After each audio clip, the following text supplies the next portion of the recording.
새롭게 시작된 이 8월 한 달, 하나님 안에서 또 더운 날씨이지만 그럼에도 불구하고 하나님의 넘치는 축복과 사랑이 넘치는 그러한 한 달이 되었으면 하는 마음으로 우리가 안식일 첫 시간을 말씀으로 시작하고자 합니다. 지난주에 어떤 분에게 카톡을 받았어요. 카톡 받은 분 중에 받은 내용 중에 이 내용이 있어서 제가 여러분들에게 소개시켜 드리기를 원합니다. 이거는 어떤 장면이냐면 우크라이나 지금 전쟁이 한참 진행 중인 이 우크라이나 하늘에서 한 구름이 나타난 것입니다. 그것을 사진으로 동영상으로 촬영한 부분인데요. 한번 보도록 하겠습니다. 지금 우크라이나 그 도중에 산에 하늘에 이런 천사가 딱 들어온 것입니다. 그래서 이거를 사람들이 이제 찍었어요. 그래서 이렇게 된 것입니다. 그래서 이 전쟁 중에 우크라이나 하늘에 나타난 이 천사의 모습들을 보면서 아마도 우크라이나 국민들은 많은 위로와 또 하나님의 임재를 흔적을 바라보면서 많은 위로를 받았을 것이라고 생각합니다. 우리가 이 생을 살아가면서 하나님의 임재의 흔적들을 여기저기에서 발견하게 됩니다. 우리가 천년교를 통해서도 발견할 수 있고 그리고 말씀을 통해서도 발견할 수 있고 그리고 우리의 삶의 모습, 삶에 살아가는 그 삶 속에서도 우리는 하나님의 임재를 참으로 많이 발견하게 되는 것이 사실입니다. 그러나 그때에 우리가 하나님의 임재를 발견하고 위로를 받고 또 희망을 갖는 것과 마찬가지로 우리 하나님께서도 우리에게 회개의 흔적을 찾고 계신다라는 사실을 우리는 잊지 말아야 할 것입니다. 그래서 오늘은 이사야 22장에 있는 말씀을 통하여서 회개의 흔적을 찾으시는 하나님이라는 그 제목을 가지고 말씀을 나누기를 원합니다. 우리가 시편을 제외하고 성경에서 가장 많은 분량을 가진 성경책이 있다면 그것은 이사야서일 것입니다. 이처럼 이사야 선지자는 선지자 중에서 가장 많은 계시를 받은 선지자라고 할 수 있습니다. 이사야 선지자는 남방 유다가 유다의 후반기에 활동한 선지자가 바로 이 이사야 선지자입니다. 우리가 이스라엘의 북방 이스라엘과 남방 이스라엘 역사서를 보면은 이 히스기야, 여기 보면은 제가 빨간 선으로 그어져 있지 않습니까? 히스기야 왕을 중심으로 해서 우시야, 요담, 아하스, 히스기야, 그리고 히스기야 아들 므낫세 초기까지 활동한 선지자가 누구냐면 바로 우리가 오늘 다루기를 원하는 이사야입니다. 그래서 이 이사야 선지자는 이 60년이란 긴 시간 동안 활동하였습니다. 유대의 전승에 따르면 이 이사야는 우시야 왕과 사촌지간이었다라는 기록이 있습니다. 그리고 이 선지자 왕과 그리고 탈무드에 보면은 이 히스기야 아들 므낫세가 바로 이사야를 죽였다라는 기록도 있는 것을 볼 수가 있습니다. 그래서 이사야 선지자는 이 죽임을 당할 그때까지 긴 시간 60년이라는 시간 동안 유다 백성들에게 경고의 메시지를 전달한 선지자가 바로 이사야 선지자입니다. 우리가 이사야 선지서를 읽기 전에 먼저 이사야 선지자가 활동했던 시대와 그리고 그들의 역사적 배경을 살펴보는 것은 정말로 필요합니다. 특별히 우리가 구약에 있는 선지서를 공부할 때 그 선지를 공부할 때 제일 먼저 첫 번째 해야 작업이 뭐냐면은 그 선지자가 어떤 시대에 살았고 그 시대에 어떤 상황이 있었는지를 역사를 통하여서 한번 정리해 보는 것이 정말 중요합니다. 그리고 난 다음에 우리가 선지서를 읽어야만이 우리가 하나님께서 그 선지자를 통하여서 우리에게 주고자 하신 말씀이 무엇인지를 우리가 좀 더 쉽게 이해 없이 오해 없이 쉽게 이해할 수 있다라는 것입니다. 그래서 우리가 선지서를 읽을 때 특별히 우리는 시대적인 배경과 환경에 대해서 살펴볼 필요가 있다라는 것입니다. 자, 그러면 우리가 이사야가 활동의 시대 그 시기 정도에 있는 지도입니다. 우리가 그때는 북방 이스라엘과 남방 유다로 나누어졌고 주변에는 블레셋과 아랍, 애굽이 있었고 그리고 그 당시에 가장 강대국은 누구였냐면은 바로 북쪽에 있던 아시리아였습니다. 그리고 남방 유다를 멸망시켰던 바벨론이라는 나라는 저 멀리 이 갈대아 지역에 있는 소도시 국가였습니다. 그 당시만 해도. 다시 말하면 이 이사야 선지자가 활동하던 시기에는 바벨론이란 나라가 아주 크지 않은 소국이었다라는 것을 우리는 알 수 있다는 것입니다. 그러면은 그 당시에 강대국은 이 아시리아인데, 아시리아를 중심으로 인해서 그 당시 세계 역사가 돌아가고 있다는 것을 우리가 알 수가 있습니다. 그래서 아시리아가 점점점 강대해지자 그런 자신의 영토를 점점 더 넓히기 시작하였습니다. 그래서 주변국들을 하나씩 점령해 가고 있었던 시기가 바로 이사야 선지자가 활동하던 시기였습니다. 그 당시 북방 이스라엘은 하나님의 도움 없이 아수르를 오랫동안 조공을 바쳤습니다. 그러면서 겨우 자신의 나라를 연명해 갔었습니다. 그러다가 이제 BC 722년에 이 북방 이스라엘이 반아시리아 정책을 펼침으로 말미암아 아시리아가 북방 이스라엘을 멸망시켰습니다. 이사야 선지자는 자신의 시대에 북방 이스라엘이 멸망하는 것을 눈으로 목격하였습니다. 그리고 이 북방 이스라엘 멸망시킨 이 아시리아는 거기에 만족하지 아니하고 남방 유다까지 하나님의 성전이 있는 예루살렘 도성이 포함되어져 있는 남방 유다를 멸망시키기 위해서 침략을 하였습니다.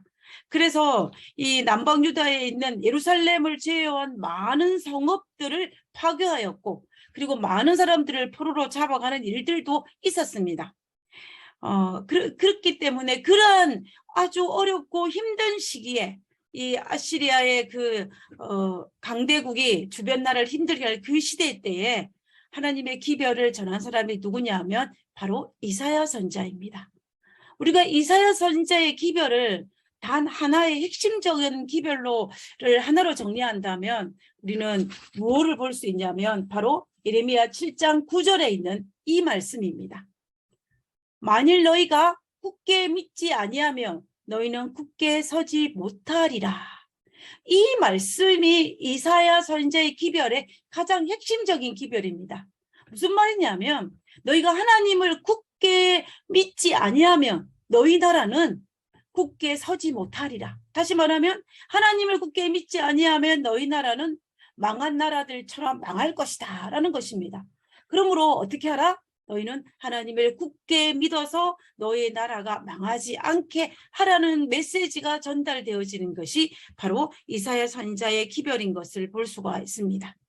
그래서 이사야 선지자는 하나님께서 이사야 선지자를 통하여서 이 남방 유다와 북방 이스라엘과 그리고 또 그 당시에 가장 강대국이었던 아시리아, 그리고 또 이 주변국들에게 하나님의 심판과 그다음에 멸망과 재앙을 예언한 것이 바로 이사야 선지자인 것을 볼 수가 있습니다.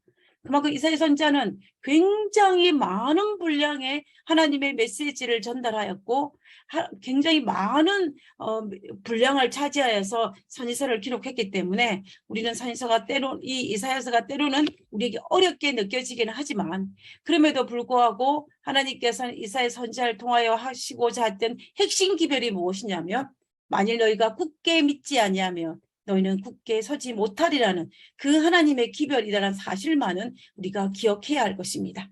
사실 이 기별은 오늘 이 시대를 살아가는 우리들에게도 여전히 유효합니다. 우리가 이 땅에 살면서 하나님을 굳게 믿으면 우리가 하나님께서 우리를 이 땅에서 굳게 설 수 있게 하실 것입니다. 자, 그러면은 우리는 이 기별을 가지고 이사야 22장에 나와 있는 말씀을 우리가 한번 살펴보기를 원합니다. 이사야 22장입니다. 이사야 22장은 특별히 유다와 예루살렘의 심판과 경고의 메시지를 전한 장이 바로 이사야 22장입니다. 제가 앞에서 말씀드렸던 것처럼 이사야서는 이 유다뿐만 아니라 주변국들에게도 멸망과 경고의 메시지를 전하였는데 특별히 이 22장에서는 누구에게?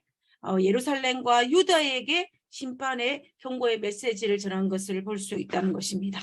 그래서 이 이사야 22장에 나타난 하나님께서 이 예루살렘에 보내는 심판의 경고를 보내시면서 그의 마음속에 감출 수 없었던 하나님의 진심을 우리는 이 경고에서 발견하게 되는데요. 오늘은 이 시간에는 그 하나님의 진심을 이사야 22장에 있는 말씀을 통하여서 한번 살펴보기를 원하는 것입니다. 자, 이사야 22장 1절에 있는 말씀입니다. 환상의 골짜기에 관한 경고라. 내가 지붕에 올라가면 어찌함인고. 여기서 환상의 골짜기가 무엇을 의미하는지 우리가 한번 살펴볼 필요가 있습니다. 이 환상의 골짜기는 무엇이냐면은 그 예루살렘을 상징합니다. 여러분이 기억 한글 성경책을 가지고 계신 분도 계실 텐데요. 기억 한글 성경을 가지고 계신 분들은 뭐라고 되어 있냐면 이상의 골짜기라고 되어 있습니다. 이상의 골짜기라고 되어 있는데 이 이상의 골짜기가 바로 예루살렘을 상징하는 것을 알 수가 있습니다. 그러므로 계시록 22장이 바로 예루살렘과 유다에 대한 경고를 적어놓은 성경책이라는 것을 우리가 쉽게 이해할 수 있다는 것입니다. 그러면서 뭐라고 이야기하냐면 내가 지붕에 올라가면 어찌함인고 라고 했습니다. 자, 이 말의 의미가 무엇일까요? 왜 지붕에 올라가면 도대체 왜 지붕에 올라가느냐라고 말하고 있는데 왜 그 말을 했는지를 우리가 알 필요가 있습니다. 오늘날은 우리가 손님을 초대하면 어디에서 손님을 대접을 합니까? 보통은 거실에서 하지요. 거실에서 손님을 접대하고 거실에서 손님과 담화를 나눕니다. 그 날씨가 좋을 때는 어떻게 합니까? 뒷뜰에 갈 수도 있을 것입니다. 그래서 대다수는 오늘날에는 거실과 이 1층에서 거의 모든 것을 해결하는데 그 당시 성경시대에는 좀 오늘날과 다릅니다. 지금 이 집의 구조는 성경상에 나타난 집들의 구조의 모양입니다. 1층에는 누가 살고 있냐면 동물들이 삽니다. 집에서 기르는 가축들이 1층에 살고 그리고 2층에서 사람이 거주를 합니다. 그런데 아무리 날씨가 좋다 해도 1층에서 가축들이 살기 때문에 2층의 그 냄새가 어떻게 하겠습니까? 슬금슬금 올라오지 않겠습니까? 그래서 사람들은 주로 어디에서 거주를 했냐면 2층에 거주하기보다는 그 옥상에 많이 거주를 했습니다. 오늘날 우리말로 하면 지붕이고 옥상이라고 할 수 있겠지요. 여기에서 사람들은 대다수의 시간을 여기에서 보냅니다. 물론 잠은 2층에서 자지만은 이 옥상에 올라가서 그들의 대다수의 시간을 여기에서 보내는 것을 알 수가 있는데요. 그래서 이제 이스라엘 백성들이 손님을 초대해서 접대를 하거나 잔치를 배설할 때는 주로 어디에서 하냐면 바로 이 옥상에서 하는 것입니다. 다시 말해 이 지붕에서 하는 거죠. 그래서 오늘 이 22장 1절에 있는 말씀처럼 내 지붕에 올라가면 어찌민고라는 말은 바로 2층에서 잔치를 배설하고 있는 그 상황을 설명하고 있는 것입니다. 우리가 22장 이 후반부에 있는 말씀을 이해하면서 우리가 이 22장 1절에 있는 말씀을 다시 생각해보면 너희들이 지붕에 올라가면 어찌함이뇨라는 이야기입니다. 국가적인 위기의 때에 자신을 살피며 회개하기는커녕 지붕에 올라가서 잔치를 베푸는 것이 도대체 어찌 된 일이냐 하는 그 말이 바로 이사야 22장 1절에 있는 그 말인 것입니다. 그래서 결과적으로는 22장에 유다 백성의 책망으로 시작하는 것을 볼 수가 있다는 것입니다. 그리고 이제 이사야 선지자는 22장 2절부터 예루살렘에 임한 위기가 어떠한지를 예언하고 있습니다. 22장 2절입니다. 소란하며 떠들던 성, 예루살렘 도성이죠. 즐거웠다 하던 고을이여, 너희 죽임을 당한 자들은 칼에 죽은 것도 아니요, 전쟁에 사망한 것도 아니요. 칼에 죽은 것도 아니고 전쟁에 사망한 것도 아닌데 어떻게 하다? 3절에 너희 관원들도 다 함께 도망하였다가 활을 버리고 결박을 당하였고 너희 멀리 도망한 자들도 발견되어 다 함께 결박을 당하였도다 라고 기록하고 있습니다. 결국 무슨 말이냐면 내가 도망을 가는데 어떻게 해요? 도망가지 못하고 활도 한번 쏘지 못하고 포로로 잡혀갔다는 이야기입니다. 결국 도망가지 못하고 포로로 잡혀가는 그러한 상황을 지금 설명하고 있습니다. 그리고 5절에 보면은 환상의 골짜기에 주 만군의 여호와께로부터 이르는 소란과 밝힘과 혼란의 날이여 성벽의 무너뜨림과 산악에 사무쳐 부르짖는 소리로다 라고 기록하고 있습니다. 그래서 결과적으로 이 성경 구절에 있는 내용을 살펴보면 적군이 쳐들어와서 위기에 처한 상황을 설명하는 것입니다. 예루살렘 도성을 여러 가지 성읍들이 파괴되고 또 비명소리가 들리고 또 포로로 잡혀가고 정말 이 전쟁으로 말미암아 풍전등화를 겪고 있는 그 상황을 예언하고 있는 것이 바로 이사야 22장 2절과 5절에 있는 말씀인 것을 볼 수가 있습니다. 자, 하나님께서는 이러한 일들이 있을 것인데 하나님께서 어떻게 하라고 말씀하셨냐면 22장 12절에 그날에, 이 그날은 어떤 그날입니까? 우리가 앞에서 설명하고 있었던 바로 그날입니다. 다시 말하면 이 적군으로 인하여 큰 위기가 닥쳤을 때에 그날에 주 만군의 여호와께서 명령하사 통곡하며 애곡하며 머리털을 뜯으며 굵은 배를 띠라 하셨거늘이라고 했습니다. 우리가 지금 이 머리털을 뜯고 굵은 배를 띠라는 이 말은 상투적인 표현으로 통곡, 회개하라는 것입니다. 하나님 앞에 진심 어린 회개를 하라는 것을 우리가 알 수가 있습니다.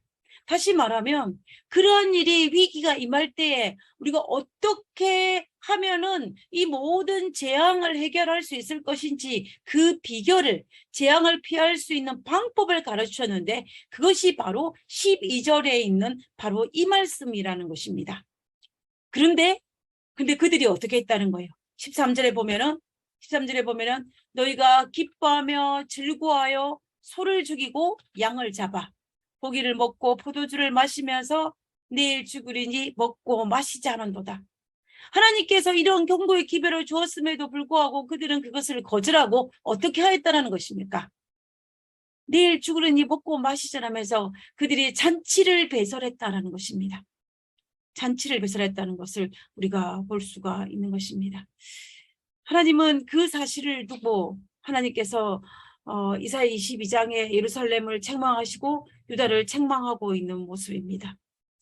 유다 왕들 중에 하나님께서 위기의 때에 하나님 앞에 진심으로 회개하라는 그 경고의 기별을 거절한 대표적인 왕이 누구입니까? 남방 유다의 마지막 왕인 시드기야 왕입니다. 이 시드기야 왕은 정말로 이 바벨론의 침공을 당하였을 때에 그 기별을 거절하지 못함으로 말미암아 바벨론 침공을 막아내지도 못하였고 이 이사야 22장에 예언한 그대로 그들은 포로로 잡혀가고 나라는 성읍들은 완전히 패망한 것을 보았습니다. 그러나 그와 반면에 이 경고의 기별을 받아들였던 유다 왕들 중에 대표적인 사람은 바로 히스기야 왕입니다. 히스기야 왕이 된 지 14년에 북방 이스라엘을 멸망시켰던 이 아수르의 왕 사네립이 유다를 침공했던 사건이 있었습니다. 그래서 여러 성읍들을 에워쌌고 무너뜨렸습니다. 그리고 이제 예루살렘 도성을 향하여서 이제 침공하여 그때에 히스기야가 어떻게 합니까? 급한 마음에 주의 성전의 보물창고 문을 열고 보물들을 바리바리 쌓아 주었습니다. 그러나 이 아수르가 그것에 만족하지 아니하고 예루살렘을 공격했었는 그때 히스기야가 어떻게 했냐면은 열왕기하 19장 1절에 보면 히스기야 왕이 듣고 무엇을 들었습니까?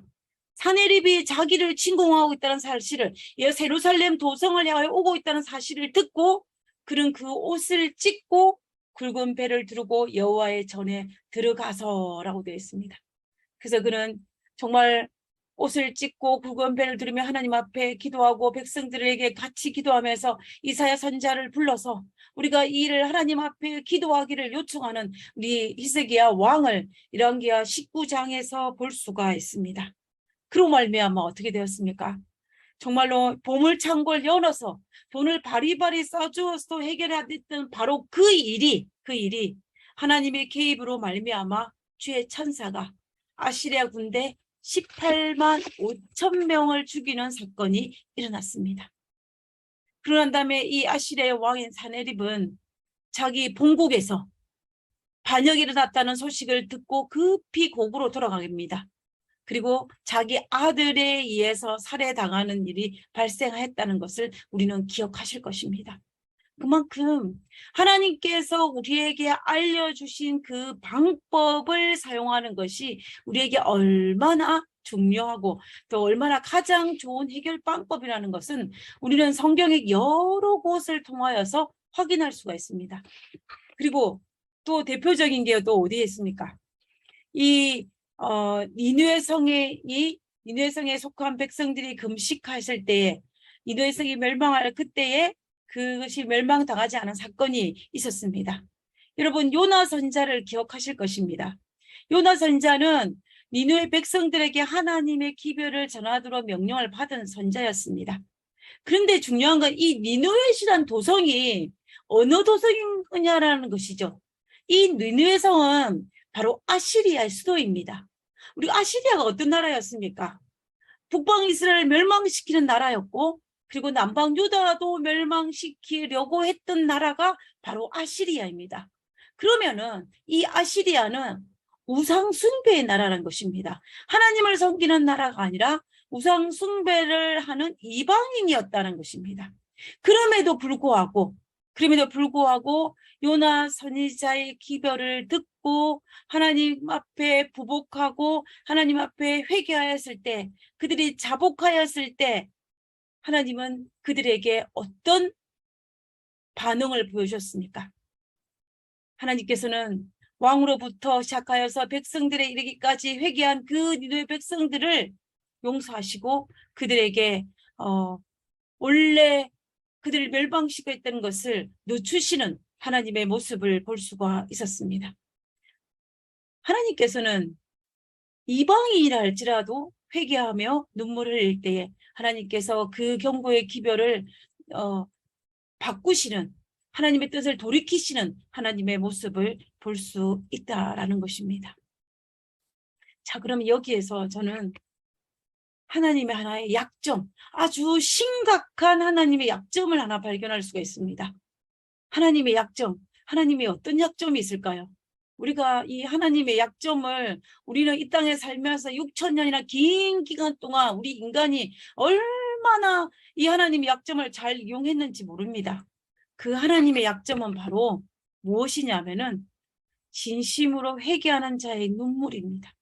진심으로 회개하는 자의 눈물. 하나님은 이 눈물 앞에서는 하나님의 계획하신 뜻도 돌이키실 만큼 이 부분에서는 하나님께서 굉장히 약하십니다. 그래서 제가 하나님의 약점이라고 부르는 것입니다. 정말 우리가 언제든지 내가 선자리에서 하나님 앞에 회개하기만 하면 망할 나라도 망하지 않게 하시고 이방인이라 할지라도 하나님께 그 기도를 들으시고 그들에게 재앙 대신에 축복을 내리시는 분이 바로 하나님이라는 것입니다. 그러니 어찌 하나님의 약점이라고 하지 않을 수가 있겠습니까? 우리가 이 땅에 살면서 우리 인간은 이 하나님의 약점을 너무나 많이 여겼습니다. 그래서 우리는 이 죄짓기를 반복하고 그러다 또다시 하나님 앞에 회개하고 또 하나님 앞에 죄를 짓고 또 회개하고 또 죄를 짓는 이런 일들이 계속 반복되면서 6,000년이라는 세월이 흘렸습니다. 이 자리에 서 있는 우리들도 하나님 앞에 배신하고 또 죄를 짓고 또 하나님 앞에 회개하기를 반복하면서 얼마나 지속적으로 하나님의 가슴을 아프게 하면서 살았는지 모르겠습니다. 우리는 하나님의 약점을 너무 많이 이용하면 안 되는데 그럼에도 불구하고 우리는 하나님의 약점을 너무 많이 이용하는 것 같습니다. 그러나 이 약점이 오늘날 우리가 살 수 있게 한 하나의 돌파구가 된다는 것은 사실입니다. 그러므로 우리는 진심으로 회개하는 그 모습을 통하여서 하나님께 또다시 자비와 긍휼을 베푸시는 하나님의 은혜로 오늘 우리는 하나님의 백성이라는 그 이름을 가지고 이 자리에 서 있을 수 있는 상황이라는 것입니다. 자, 이스라엘 백성들도 이사야 선지자에 나타난 이 22자 나타난 이 경고의 기별을 받아들여서 진심으로 회개하였다면 괜찮을 텐데 그들은 그렇게 하지 못했다라고 했습니다.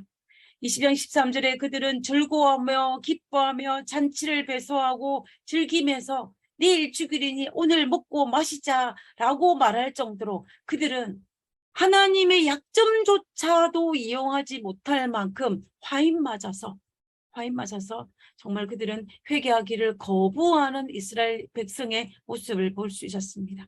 그래서 하나님께서 어쩔 수 없이 그들에게 재앙을 선포하였습니다. 그들에게는 피할 수 없는 것이 바로 재앙입니다. 이사야 22장 14절에 보면 만군의 여호와께서 친히 내 귀에 들려 이르시되, 누구 귀에? 이사야 선지자 귀에 이르시되 진실로 이 제약이 어떤 제약이에요? 회개치 아니한 재앙입니다. 회개치 아니한 재앙. 하나님 앞에 부복하지 않은 재앙이에요. 우리가 이 재앙이 뭐 살인죄, 무슨 죄 이런 재앙의 모습이 아니라 이 재앙은 하나님 앞에 회개치 않은 재앙입니다. 진실로 이 재앙은 너희가 죽기까지 용서하지 못하리라 하셨느니라. 주 만군의 여호와의 말씀이라. 하나님의 말씀에 이 죄악은 너희가 죽기까지 용서하지 못할 것이라 라고 말씀하셨다라는 것입니다. 하나님께서 분명히 죽기까지 용서하지 못하리라고 말씀하셨는데 우리가 이사야 선지자가 이 기별을 받고 난 이후에 있었던 이스라엘의 역사를 살펴보면은 실상은 다르다는 사실을 우리가 발견할 수가 있습니다.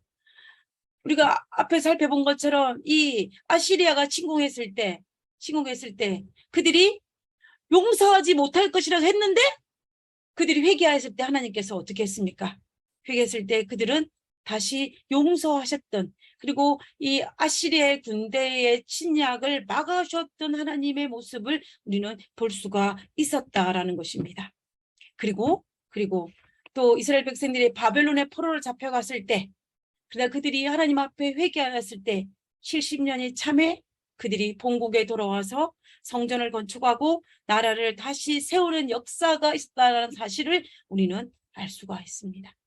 그래서 하나님께서 내가 다시는 하지 않으리라 말씀하셨지만 그럼에도 불구하고 그들이 회개하였을 때에 하나님은 그들을 용서하시는 예수 하나님의 모습을 볼 수가 있습니다. 그러니 우리가 어떻게 하나님의 약점이라 하지 않을 수가 있겠습니까?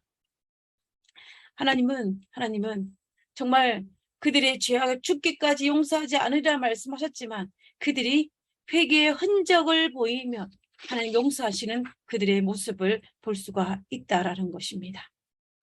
자, 그러면 우리가 여기에서 반드시 기억해야 할 부분이 하나 있습니다. 반드시 정말로 잊지 말아야 할 부분이 하나 있는데 그것은 바로 무엇이냐면 하나님께서 요나의 기별을 듣고 회개한 니느웨 백성들이 다시 반영할 것을 몰랐을까요? 알았을까요? 질문입니다. 니느웨 백성들을 용서하고 그들에게 멸망당할 것을 이 요나에게 주어진 경고의 기별을 거두셨을 때에 그들이 다시 또 반역할 것을 하나님께서는 알았을까요? 몰랐을까요? 히스기야 시대도 마찬가지입니다. 히스기야와 백성들이 하나님 앞에 회개하였을 때 그 회개가 어떻게 다시 또 반역할 것을 알았을까요? 몰랐을까요? 하나님께서는 분명히 알았을 것입니다. 니느웨 백성이 반역할 것도 알았을 것입니다. 우리가 사사시대에 반복된 제2 악순환의 모습들을 살펴보면서 이 이스라엘 백성들이 끊임없이 반복되는 이 모습들을 살펴보면서 하나님은 그들을 용서하실 때 그들이 다시 또 반역할 줄을 모르지 않았습니다. 알았습니다. 그럼에도 불구하고 하나님께서는 그 사실을 알았음에도 불구하고 그들이 그 순간에 회개하고 그 순간에 하나님 앞에 눈물 흘리는 그 모습을 보시고 용서하시는 것입니다. 죄의 회개의 흔적을 보시고 용서하시는 것을 우리가 알 수가 있다는 것입니다. 우리가 우리 인간들이 살아갈 때도 쉽게 알 수 있는 이 부분인데 어떻게 하나님께서 모르실 수 있겠습니까? 하나님이 몰라서 우리를 용서해 주신 것이 아니고 아심에도 불구하고 지금 이 순간에 어떻게 했기 때문에 그 순간만큼은 진심이기 때문에 제 흔적을 보았기 때문에 회개의 흔적을 보았기 때문에 하나님께서 그들을 용서하고 있는 것을 볼 수가 있다는 것입니다.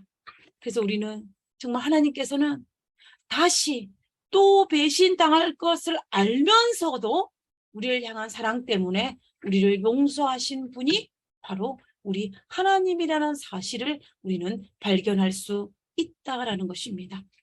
우리 이 사실이 얼마나 우리에게 감동적입니까? 하나님께서는 우리의 체질을 아시고 우리가 어떤 성향을 가지신지를 너무나 잘 알고 계시는 분이십니다. 그렇기 때문에 우리가 또다시 또 변신하고 반역할 줄 알지만 그러나 이 순간에 하나님 앞에 회개할 때에 그 회개의 흔적을 보시고 우리를 용서하시는 하나님의 모습을 베풀고 계시는 것을 우리가 알 수가 있다는 것입니다. 하나님께서 오늘 우리에게 자비와 긍휼을 베풀고 계신다는 사실을 여러분도 동의하실 것입니다. 하나님께서 베푸신 이 긍휼과 이 자비와 이 은혜는 내가 또다시 반역할 수 있음을 하나님께서 아심에도 불구하고 우리에게 베푸신 은혜와 자비와 긍휼입니다. 그렇기 때문에 우리는 우리 하나님을 더욱 그 은혜에 감사하며 사는 것이 참으로 필요할 것입니다. 저는 자녀를 키우면서 하나님의 마음을 조금 이해하게 되었습니다. 부모는 자식이 잘못을 했을 때 용서를 구하면 어떻게 합니까? 다시 이 자녀가 잘못된 일을 할 거라는 걸 알면서도 용서를 해줍니다. 그죠? 어떨 때는 자녀가 제대로 용서를 구하지 않았음에도 불구하고 내가 만족스러운 그 용서를 구하지 않았음에도 불구하고 그것도 내 스스로 생각합니다. 내 스스로 하기를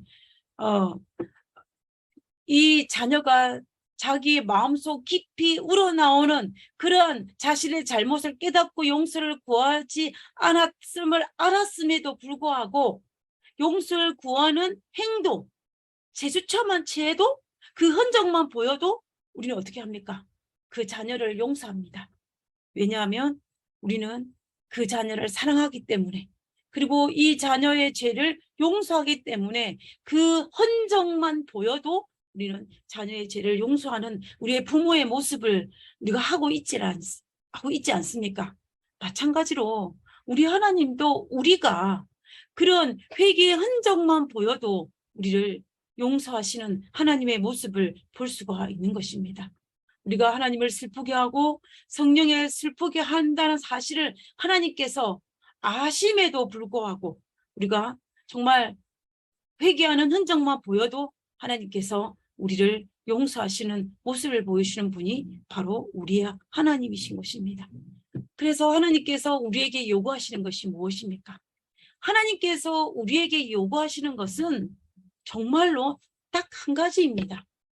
그것은 뭐냐면 회개의 흔적을 보여달라는 것입니다. 우리가 하나님 앞에 회개의 흔적을 보여달라는 것이 하나님께서 우리에게 요구하시는 것입니다. 근데 이스라엘 백성들은 이사야 22장에 보면 이스라엘 백성들은 그것조차도 보이지 않았기 때문에 멸망할 수밖에 없었고 그리고 또 이스라엘 백성들이 선택된 민족으로 제외될 수밖에 없었습니다. 그러나 그들이 바벨론의 포로로 잡혀가서 회개의 흔적이 보였을 때 그들을 다시 용서하시는 하나님의 모습을 볼 수가 있다는 것입니다. 그래서 하나님께서 우리가 회개의 흔적만을 가지고 있다면 하나님께서 우리에게 구원을 베풀어 주실 것입니다. 우리가 이 사실을 하늘에 가서 알게 될 때 우리가 얼마나 감격스럽겠습니까? 우리의 구원이 우리의 어떤 공로로 이루어진 것이 아니라 단지 이 회개의 흔적만을 가지고 하나님의 자비와 은혜로 말미암아 이 하나님의 가슴에 수많은 생채기를 내었음에도 불구하고 그리고 또 하나님의 수많은 인내를 인내의 결과물이라는 것을 우리가 알았을 때 우리가 하나님 앞에 얼마나 감사하며 감동하겠습니까? 그리고 우리가 이 천국이, 이 하늘나라가 하나님의 자비와 긍휼과 은혜로 베풀으신 하나님의 전적인 선물이라는 사실을 우리가 발견했을 때 우리는 감격의 눈물을 흘리지 않을 수가 없을 것입니다. 우리가 그 감격에 참여할 수 있는 유일한 요구가 바로 이 회개의 흔적이라는 것입니다. 하나님께서는 우리에게 이 회개의 흔적을 요구하고 계십니다. 제가 왜 회개의 흔적이라는 단어를 사용했냐면요. 진정한 회개의 의미가 무엇입니까? 진정한 회개의 의미는 지금 내가 가는 길에서 돌이켜서 다시는 그 길을 가지 않는 것이 진정한 회개입니다. 그런데 우리가 알다시피 구약의 이스라엘 백성들도 오늘날 나의 모습들도 내가 하나님 앞에 회개하지만 또 되돌아오는 것입니다. 또 죄를 짓고 또 회개하고 또 죄를 짓고 이것이 반복되기 때문에 그 진정한 회개의 모습이라고 볼 수 없어서 제가 회개의 흔적이라는 말을 했습니다. 그래서 하나님은 이러한 정말 조그마한 회개의 흔적만이 있다 할지라도 우리가 하나님께서 우리를 구원하시는 것을 볼 수가 있습니다. 이 6천년이나 긴 시간 동안 하나님께서 이 회개의 흔적만을 보시고 우리를 지금까지 우리를 보존하고 계시다는 그 은혜로 인하여 우리는 감사하게 되시길 바랍니다.